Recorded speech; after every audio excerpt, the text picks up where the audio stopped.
अस्सलाम वालेकुम। मेरा नाम मुदस्सिर इकबाल है और मैं एनेस्थीसिया टेक्नोलॉजिस्ट हूँ। आज हम हाज़िर हुए हैं एक नई वीडियो के साथ जिसमें हम डिस्कस करेंगे डिफरेंस बिटवीन एट्रोपिन एंड ग्लाइकोपाइरोलेट।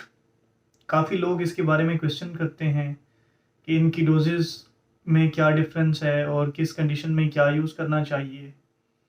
तो आज हम सब जो इनकी बारे में चीज़ें हैं, इनका मोड ऑफ एक्शन है, इनकी डोजेज है, वो इस वीडियो में डिस्कस करेंगे। इससे पहले मैं वीडियो को स्टार्ट करूं, जो लोग मेरे चैनल पर नए हैं वो मेरे चैनल को सब्सक्राइब करें और बेल आइकन भी दबाना ना भूलें ताकि आने वाली तमाम वीडियोस आपको मिलती रहें।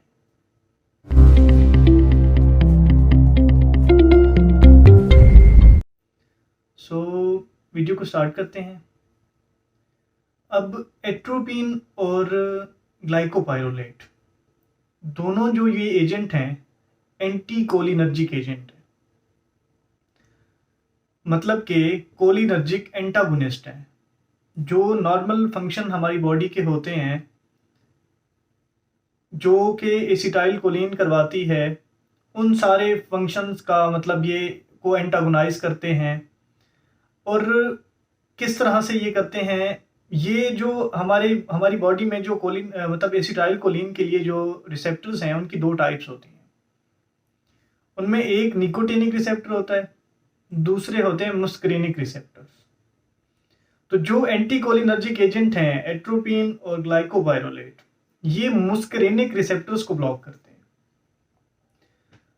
तो अब दोनों जो ये एजेंट्स हैं, पहले हम डिस्कस कर लेते हैं कि इनका डिफरेंट जो हमारे बॉडी के ऑर्गन सिस्टम्स हैं उन पर इनका क्या इफेक्ट है। उसके बाद हम फिर डिफरेंशिएट करेंगे इन्हें वन बाय वन जो पैरामीटर्स होंगे। कार्डियोवास्कुलर सिस्टम में एंटी कोलिनर्जिक एजेंट जो हैं ये टैकीकार्डिया करवाते हैं। जो एंटी कोलिनर्जिक एजेंट्स हैं कैसे करवाते हैं, ये जो muscarinic receptors of SA node जो हमारी कंडक्शन सिस्टम का हिस्सा होते हैं, हमारे हार्ट की एसए नोड पर मौजूद तमाम मस्करेनिक रिसेप्टर्स को ये ब्लॉक कर देते हैं। तो उसके नतीजे में टैकीकार्डिया हो जाता है, मतलब कि एवी नोड जब करंट जनरेट करना स्टार्ट करता है तो उससे वो हमारा जो ईसीजी का पाथवे है वो शॉर्ट हो जाता है और फिर उसके नतीजे में टैकीकार्डिया होता है। अच्छा, ये तो हो गया सीवीएस सिस्टम का। अच्छा, एक बात यहाँ पे हमने नोट करनी है कि जो एट्रोपिन है वो लो डोज में ब्रेडिकार्डिया काज करती है। तो ये एंटी कोलिनर्जिक एजेंट हमारे सीवीएस में हमारे ब्रेडी एरिथमियाज को ट्रीट करने के लिए यूज होते हैं। अच्छा, उसके बाद हो गया रेस्पिरेटरी सिस्टम पर क्या इफेक्ट है इनका। एक तो रेस्पिरेटरी सिस्टम में ये रेस्पिरेटरी ट्रैक्ट की सेक्रीशंस को कम करते हैं। दूसरा ये ब्रोंकोडाइलेशन करवाते हैं। तो ये इनका इफेक्ट हो गया रेस्पिरेटरी सिस्टम पे। अच्छा, उसके बाद फिर जीआईटी पे। तो जीआईटी में ये जीआईटी की सेक्रीशंस को कम करते हैं और उसके अलावा जो हमारी पेरिस्टाल्टिक मूवमेंट्स हैं उनको कम करवाते हैं। लेकिन ये इतना इफेक्टिव, ये चीज जो पेरिस्टाल्टिक मूवमेंट को कम करना इतना इफेक्टिव नहीं होता कि ये एस्पिरेशन निमोनिया से बचा सकें। कि जो इमरजेंसी पेशेंट्स हमारे आते हैं जिनके हमें एनपीओ का नहीं पता होता, तो उनमें हम इन्हें इस चीज़ को अवॉइड करने के लिए यूज़ नहीं कर सकते कि ये मतलब एस्पिरेशन नमूनिया से बचा सकेंगे, लेकिन ये है कि ये सेक्रीशंस को कम कर देंगे। अच्छा, उसके अलावा जो ऑप्थेलमिक इनका एक इम्पोर्टेंट यूज़ होता है कि ये प्यूपिल की डायलेशन करवाते हैं। अब एट्रोपिन जो हमारा एजेंट है वो एंटीटोड के तौर पे भी यूज़ होता है। जो हमारे पेस्टिसाइड्स पॉइजन्स होते हैं उनके एंटीटोड के तौर पर भी ये यूज होता है। अब हम एट्रोपिन और ग्लाइकोपाइरोलेट का डिफरेंस जरा देख लेते हैं।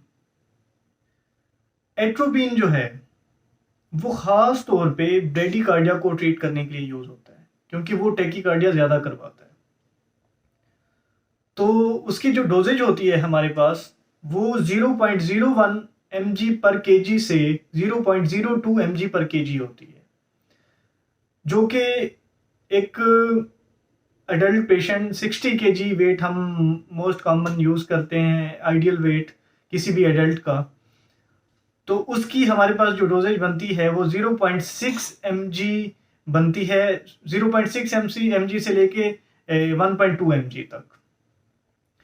तो इसका जो एट्रोपिन का एक एम्प्यूल आता है वो होता है 1 mg पर ml। अब हम 1 mg को 5 cc में डाइल्यूट कर लेते हैं, तो वो हमारे पास बन जाता है 0.2 mg पर ml। तो अब ब्रेडियरिथमिया को ट्रीट करने के लिए, ब्रेडिकार्डिया को ट्रीट करने के लिए हमें मिनिमम जो डोज रिक्वायर होती है वो होती है 0.6 mg, मतलब कि 3 cc वो डाइल्यूटेड डोज। अच्छा, तो फिर अब हम बात करें इसकी ग्लाइकोपाइरोलेट की।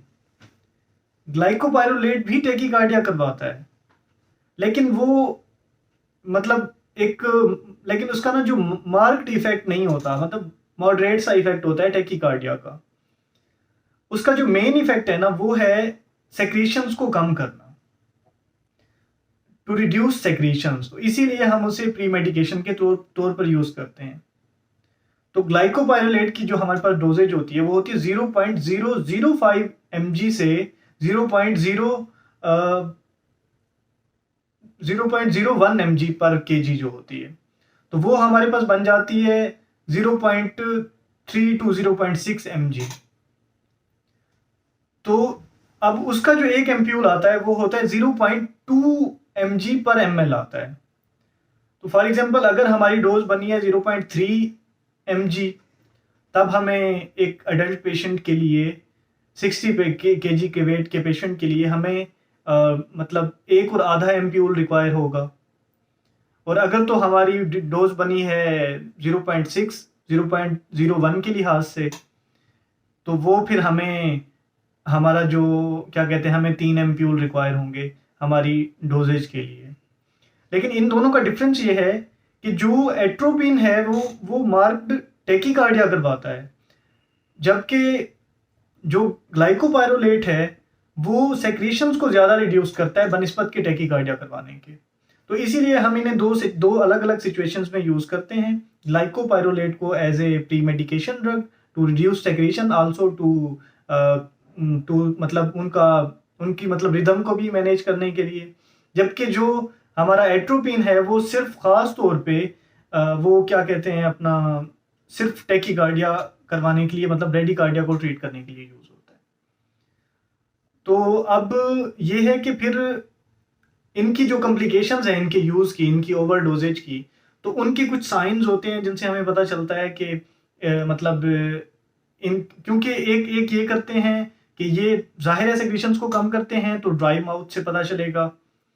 और टैकीकार्डिया करवाते हैं तो मतलब इंक्रीज हाई हार्ट रेट से हमें पता चलेगा कि भाई मतलब इनकी डोज ज़्यादा है, जो हमारे एंटीकोलिनर्जिक एजेंट हैं ओवरडोज हुई है। तो ये कुछ ऐसे पॉइंट्स थे जो कि एट्रोपिन और ग्लाइकोपाइरोलेट को डिफरेंशिएट करते हैं। आज की वीडियो में इतना ही, मिलते हैं एक नई वीडियो में, तब तक के लिए।